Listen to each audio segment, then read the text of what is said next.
One of the biggest problems in business today, leaders who delay hard conversations because they're scared.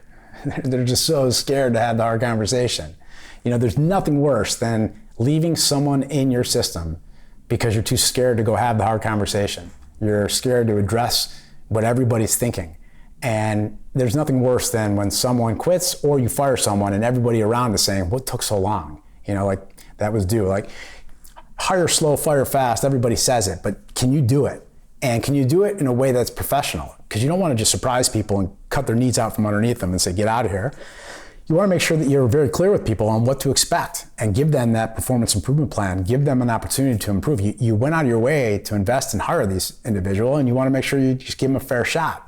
So it's really important that when you see things early, that you often hit it. And don't wait. You're like basically pending out the inevitable. It's not going to get better. When someone interviews with you and someone starts at your company, this is the best that you're going to see them.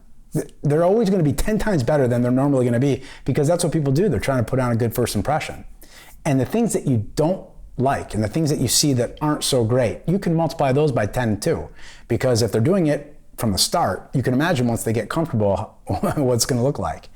So for trainers and for leaders who are bringing on new people, be tough right from the get-go. It's much easier to loosen up the reins and become more lenient as time goes on, because people have proven that they can be trustworthy and they're a hard worker. But if you have people coming in and they're causing problems right from the get-go, you need to sit down with them right away. Tell them exactly what the problem is. Be very clear what you expect and tell them what the consequences are going to be. And it's a lot easier to do that when you don't have a really strong relationship yet.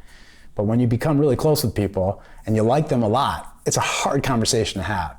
So don't delay your conversations that are tough, and think right now, who in your life, personally or professional, have you delayed having that conversation that you know you need to be having? Go have it. Have some courage, sit down, and have the conversation.